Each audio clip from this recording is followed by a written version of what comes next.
Herkese salam, kanalıma xoş gəlmisiniz. Fevralın əvvəli sifariş verdiyim Temu bağlaması martın ortası gəldi. Qış üçün gecə pijamaları sifariş vermişdim, amma pijamalar gələnə qədər yaz gəldi. Hər nəysə məhsullara keçək. İlk məhsul dodaq boyası şəklində olan lip glossdur. Videoda əlimin üstündə göründüyündən daha sadə durur dodaqda. Yumşaq teksturalı bir məhsuldur. Həm dodaq nəmləndiricisi kimi, həm də dodaq boyası kimi gündəlik həyatda istifadə edirəm. Sonra belə bir jilet, yəni tıraş bıçağı götürdüm. Temno jiletlərini çox bəyənirəm. Sonra bacım yenə ayaqqabı içi üçün belə bir şey götürüb. Bacım belə bir kiçik qırmızı sırğa götürüb. Bu sırğadan mən də daha əvvəl almışdım, amma itirdim. Sırğaları itirmək səbəbim isə arxasına taxılan bu kiçik alətlərdir. Ona görə də bu alətlərdən bol-bol aldım. Sonra yenə dırnaq üçün tünd qırmızı rəngdə gel lak aldım. Bu da tez soyulur, amma rəngini və dırnaqda duruşunu çox bəyəndim. Bir də gündəlik istifadə eləmək üçün belə bir kiçik sırğa götürdüm. Daha sonra isə qulaqlıq götürdüm ipsiz. Amma bunu nə mən, nə də ki, evdəki heç kim telefona qoşa bilmədik. Bilmirəm niyə.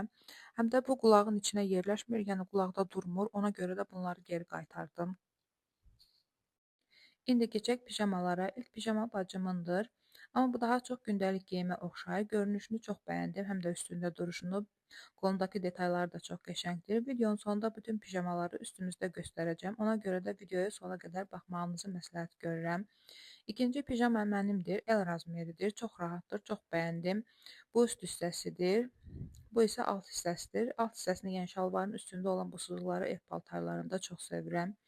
Sonrakı pijamanın görünüşünü və rəngini çox bəyəndim deyə aldım. Göründüyü kimi də çıxdı, amma materialı çox nazikdir. Qışlıq deyil, amma qollu olduğu üçün yay üçün də uyğun gəlmir.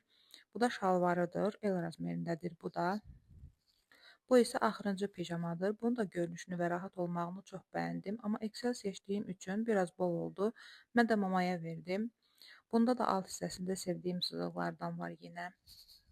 Əslində telefonumda belə çox unpacking videoları var, amma fərqli bir şeylər çəkmək və paylaşmaq istəyirəm. Amma motivasiyam olmur. Ona görə də bəyənib dəstək olun ki, mənə də motivasiya olsun yeni videolar çəkmək üçün. Bu pijamanın üstündə duruşunu çox bəyəndim. Həm də bədəni tam oldu, amma materialına görə heç rahat deyil.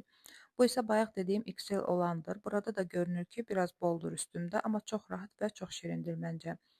Bu içlərində ən çox mənə uyğun olan oldu. Həm bədəni ölçüsü mənə uyğundur, həm də çox rahatdır.